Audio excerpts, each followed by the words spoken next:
Assalamualaikum warahmatullahi wabarakatuh. Alhamdulillah. Alhamdulillahirabbil alamin. Wassalatu wassalamu ala asrafil anbiya'i wal mursalin sayyidina wa habibina wa maulana Muhammadin imamil muttaqin wa ala alihi wa sahbihi wasallam amma ba'du. Qala rabbi shrah li sadri wa yassir li amri wahlul 'uqdatam min lisani yafqahu qawli. Pada seluruhnya santriwan santriwati yang selalu mudah-mudahan selalu dirahmati oleh Allah Subhanahu wa taala. Puji syukur kita kepada Allah Subhanahu wa taala. Alhamdulillah pada pertemuan kali ini kita masih diberi kesehatan, nikmat sehat dan nikmat-nikmat yang lain yang diberikan oleh Allah Subhanahu wa taala, dan mudah-mudahan apa yang diberikan oleh Allah Subhanahu wa taala kepada kita semuanya kita bisa mensyukurinya. Baik itu syukur lewat lisan maupun syukur lewat perbuatan kita, sehingga manakala kita bersyukur kepada Allah Subhanahu wa taala, maka Allah berjanji la in syakartum la azidannakum wa la in kafartum inna adzabi lasyadid. Jadi Allah Subhanahu wa taala, barang siapa yang mensyukuri nikmat yang telah diberikan oleh Allah Subhanahu wa taala, maka Allah akan menambah kenikmatan-kenikmatan yang telah diberikan oleh Allah Subhanahu wa taala. Tapi juga kita harus perlu ingat bahwa manakala kita tidak mensyukuri apa yang diberikan oleh Allah, kenikmatan-kenikmatan yang diberikan oleh Allah Subhanahu wa taala kepada kita, kita tidak mensyukuri bahwa Allah pun mengingatkan kepada kita bahwa ingatlah, hati-hati, azab Allah akan turun dengan sangat pedih kepada kita semuanya. Makanya jangan heran apa yang terjadi di zaman sekarang ini, banyak terjadi peristiwa-peristiwa musibah, bencana dan lain sebagainya yang sifatnya dilihat secara materi merugikan kita semuanya. Kita harus baca introspeksi diri kita masing-masing.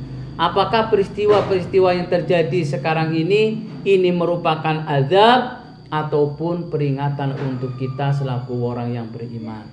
Introspeksi diri kita masing-masing. Kalaulah kita memang banyaknya perbuatan maksiat kita kepada Allah Subhanahu wa taala, kemudian banyak azab turun, kita harus introspeksi. Oh, ini adalah kesalahan kita, maka segeralah kita bertobat kepada Allah Subhanahu wa taala. Salawat dan salam selalu kita aturkan kepada beliau Nabi Agung, Nabi besar Sayyidina wa Habibina wa Maulana Muhammadin, yang telah membawa cahaya kebenaran dengan adanya dinul Islam. Dan alhamdulillah kita selaku manusia makhluknya Allah Subhanahu wa taala diberi petunjuk oleh Allah untuk mengikuti jejak beliau. Dan kalaulah kita ingin selamat, karena kita selaku manusia yang bukan maksum, yang tidak terjaga dari perbuatan maksiat kepada Allah Subhanahu wa taala, harapan kita adalah satu, syafaat dari beliau. Tentunya untuk mendapatkan syafaat dari beliau, kita perbanyaklah baca sholawat kepada beliau selaku utusan Allah yang Masya Allah. Dengan syafaat beliau kita berharap khususnya syafaatul uzma fi yaumil qiyamah, manakala kita di hadapan Allah, menghadap Allah Subhanahu wa taala dengan kesalahan, dengan dosa-dosa kita, dengan maksiat-maksiat kita, dengan sedikitnya pahala kita, tapi kebanyakan kejahatan kita kepada Allah, maksiat kepada Allah lebih banyak daripada pahalanya. Maka harapan syafaat kepada beliaulah kita berharap, maka perbanyaklah baca sholawat kepada beliau, Nabi Agung, Nabi besar Sayyidina Muhammadin sallallahu alaihi wasallam. Santriwan santriwati yang kami banggakan semuanya, kita pelajari apa yang sudah kita pelajari, kita mengulang juga untuk saling mengingatkan. Tentunya harus ingat dan harus dipelajari, kemudian masukkan dalam otak pikiran kita. Jangan sampai hilang apa yang sudah kita pelajari bersama. Contohnya, kita yang sudah pelajari sesuatu yang diharamkan bagi mereka yang tidak mempunyai air wudhu ataupun mempunyai hadas kecil. Ada juga yang diharamkan bagi mereka yang mempunyai junub atau yang mewajibkan untuk mandi besar. Ada juga yang diharamkan bagi mereka yang sedang haid ataupun ketekan tamu atau terkena dengan menstruasi, dan itu berlaku untuk perempuan. Laki-laki jangan beralasan sekarang disuruh sholat dia bisa orang sembahyang, alasannya lagi ketekan tamu, haid, menstruasi. Itu mah laki-laki sableng ya. Arane berarti laki-laki sableng sing kudu didandani otake. Nek ora didandani otak ya disolder ya. Angel. Mulane kita selaku orang muslim ya, walaupun ini menyangkut seorang perempuan, tetapi jangan salah, laki-laki pun harus tahu. Kenapa demikian? Karena laki-laki adalah seorang pemimpin ya, yang harus memberitahu pelajaran tentang bab masalah kesucian ya, bila mana seorang perempuan ataupun istrinya tidak tahu apa-apa. Kalau laki-lakinya tidak tahu, istrinya tidak tahu, apa yang akan terjadi? Maka ibadah kita akan muspro. Ibadah kita akan sia-sia manakala dari keluarga sang istri ataupun sang suami tidak tahu tentang bab masalah sesuci. Oke, kita satu persatu kita bahas. Yang pertama, manakala orang yang tidak mempunyai air wudhu ataupun istilahnya mempunyai hadas kecil. Sebab hadas kecil itu bisa dihilangkan dengan air wudhu ataupun dengan berwudhu. Apa saja sih yang diharamkan manakala kita tidak mempunyai air wudhu? Yang pertama tentunya adalah sholat. Ya, wong ora wudhu sembahyang kecuali tahap lagi latihan sembahyang. Berarti tidak melakukan sholat dengan istilahnya sholat beneran. Kalau hanya setingkat latihan, umpamanya di pengajian, lagi ngaji kitab ning pondok, perlu anak praktek sholat. Maka manakala praktek sholat kemudian tidak mempunyai air wudhu, itu dalam hal pembelajaran tidak diwujudkan senyatanya lagi sholat, maka boleh. Arane lagi latihan. Sing arane latihan belum tentu waktunya pas waktu masuk sholat. Contoh latihan duhur, sembahyang duhur, latihan sholat duhur ning waktu esok-esok. Ya jam 8, mamane jam 7, tengah 7 latihan pas pelajaran praktek sholat. Ayo praktek sholat sembahyang duhur. Maka praktek tersebut manakala tidak mempunyai air wudhu diperbolehkan, karena itu sifatnya hanya latihan, tidak semestinya melakukan. Tapi manakala memang melakukan sholat duhur di waktu duhur belum banyu wudhu, maka tidak diperbolehkan. Lah manakala kelalen si primen, lah arane manusia nek kelalen ta, nek tengah-tengah lagi sembahyang ya kudu kegiatan berhenti. Masa mau lagi sholat, begitu sholat Allahu Akbar, maca bacaan dalam sholat, kemudian di dalam sholat, kamu tanya durung wudu, orang teu wudu, makanya barang mau aku maning pret, ngentut mamane. Senggolan, goyan karo pacaran kok dilalah senggolan, maka berarti orang duwe banyu wudu manakala di tengah-tengah sholat, ya berhentilah. Walaupun sebenarnya di tengah-tengah sholat, mamanya dalam sholat fardu, ya berhenti disengaja, tidak ada tanpa sebab, hukumnya haram. Tetapi ini pemberhentiannya bukan karena apa? Memang karena tidak mempunyai banyu wudu, kemudian berhenti di tengah-tengah sholat, berarti ada sebab. Karena apa sebabnya? Tidak mempunyai banyu wudu, maka berhenti di tengah sholat fardu, tidak berdosa. Malah diteruskan, bisa jadi berdosa karena tidak mempunyai banyu wudu. Kemudian selanjutnya, manakala orang yang tidak mempunyai banyu wudu, tidak diperbolehkan untuk tawaf. Kita tahu tawaf itu apa? Mengelilingi Ka'bah 7 kali. Tawaf tidak diperkenankan bagi mereka yang tidak mempunyai banyu wudu, atau diharamkan tidak bagi mereka yang tidak mempunyai banyu wudu, maka tinggalkanlah tawaf. Karena dilakukan, kita tahu haram itu apa? Haram itu sesuatu perbuatan yang bila dilakukan mendapatkan dosa, dan bila sengaja ditinggalkan mendapatkan pahala. Itu haram. Maka sesuatu yang haram berusahalah semaksimal mungkin, sekuat mungkin untuk ditinggalkan. Contoh tadi haram untuk melakukan sholat, kemudian haram untuk melakukan tawaf. Terus selanjutnya bagaimana? Apa yang diharamkan juga? Yang diharamkan juga adalah ngemek mushaf. Ngemek mushaf, megang mushaf, yang untuk kita kenal sekarang ini adalah mushaf yang kita tahu sekarang untuk umat Islam adalah Al-Quran. Ya, padahal mushaf yang lain ada. Dulu ada mushaf zamannya Nabi Syed, ada mushaf zamannya Nabi Ibrahim, ada mushaf zamannya Nabi Dawud, ya. Dulu ada mushaf, ya. Kemudian kita harus yakini bahwa di luar kitab suci Al-Quran ada kitab yang lain. Ada Taurat, ada Zabur, ada Injil. Makanya kitab yang terkenal yang wajib kita ketahui dan wajib kita yakini bahwa turun dari Allah Subhanahu wa taala adalah 4 kitab.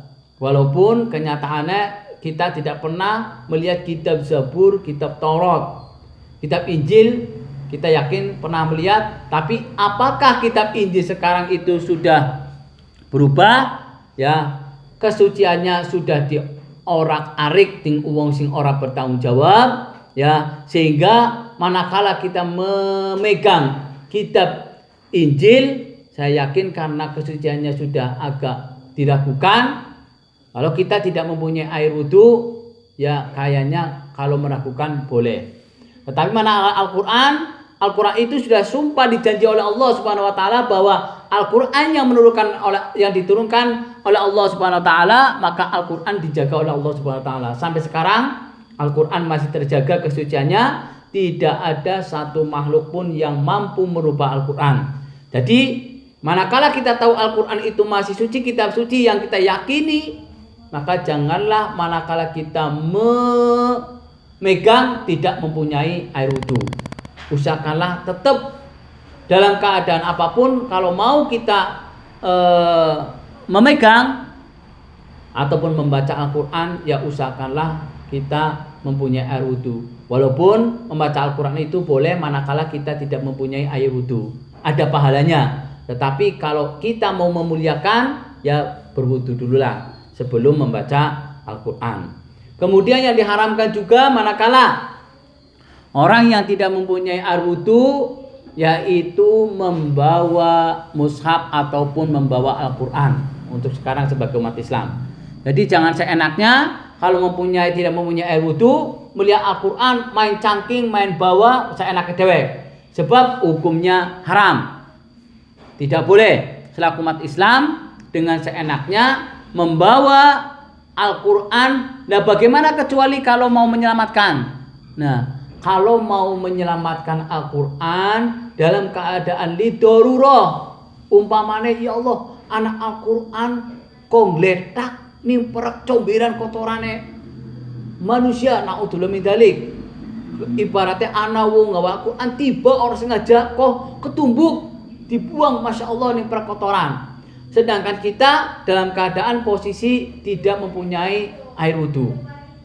Maka sekeliling kita cari anak-anak kecil, barangkali ada anak kecil ya yang mampu untuk ngambil.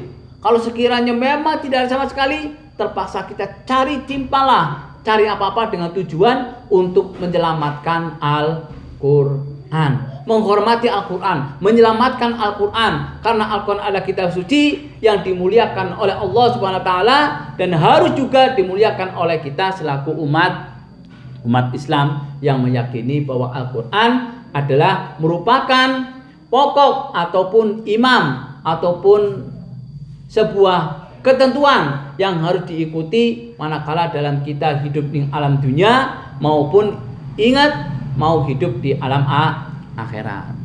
Kemudian manakala orang juga ada yang punyai junub ataupun sedang junub. Junub kue istilahnya kalau kita pahami adalah orang yang mempunyai hadas besar. Hadas besar sebabnya macam-macam. Ya, yang jelas hadas besar itu manakala hilang bisa hilang manakala kita sudah mandi besar. Kalau belum mandi besar, ya arane sing duweni hadas besar. Ada beberapa juga yang diharamkan untuk orang yang mempunyai hadas besar. Dalam hal ini orang yang seharusnya mandi besar tapi belum dilakukan mandi besar tersebut. Yang pertama sama sholat. Jangan orang yang mempunyai hadas besar, belum mandi besar, ya kemudian melakukan sholat, hukumnya haram. Yang kedua, tawaf. Tawaf juga tidak diperbolehkan bagi mereka-mereka yang mempunyai hadas besar. Kita ketahui tawaf tadi sudah dijelaskan, tawaf itu mengelilingi Ka'bah 7 kali. Kemudian memek mushaf atau menyentuh mushaf itu juga tidak diperbolehkan bagi orang yang junub. Kemudian juga membawa mushaf. Membawa mushaf bagi orang yang sedang mempunyai junub itu sama juga tidak diperbolehkan. Kemudian apalagi yang tidak diperbolehkan adalah tentunya membaca Al-Quran. Jangan orang yang sedang junub kemudian membaca Al-Quran, itu tidak diperbolehkan. Karena apa? Ya, karena memang tidak diperbolehkan, hukumnya haram. Manakala haram, tentunya kita jangan sekali-kali ya membaca Al-Quran. Kalau sedang dalam keadaan mempunyai hadas besar. Nah, hadas kecil sih baca Quran oleh apa ora? Sudah dijelaskan tadi, manakala kita mempunyai hadas kecil boleh membaca Al-Quran, ya boleh membaca Al-Quran, ya, tetapi memegang tidak boleh, membawa tidak boleh. Tetapi kalau mempunyai hadas besar, memek ben oroli, mak gawa oroli, maca ya oroli, tidak diperbolehkan. Mungkin keterangan-keterangan ini perlu kita ingat, perlu kita pelajari dan perlu kita tekuni, yakini, masukkan dalam akal pikiran kita. Tentunya tidak berlaku untuk seorang perempuan saja. Kalau hadas besar, hadas kecil berlaku untuk semua, baik itu laki-laki maupun perempuan.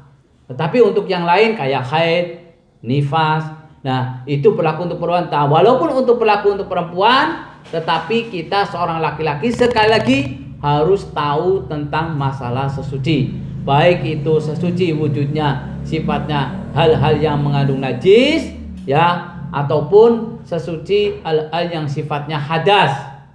Ya, baik itu hadas kecil maupun hadas besar, kita harus pelajari bersama agar keinginan kita, kehidupan kita yang menginginkan kebahagiaan fid dunya wal akhirah agar bisa tercapai, sebagaimana doa kita selalu ingin kebahagiaan di dunia, kebahagiaan di akhirat. Tentunya karena hubungannya kebahagiaan di akhirat adalah hubungannya dengan sesuci, ibadah maring Allah Subhanahu wa taala, maka ilmu bab sesuci, ilmu bab taharah, ilmu bab masalah yang bersangkutan dengan ibadah kita, agar ibadah kita bisa sah, diterima oleh Allah Subhanahu wa taala, tidak menjadikan kita berdosa maring Allah Subhanahu wa taala, harus kita pelajari secara sungguh-sungguh.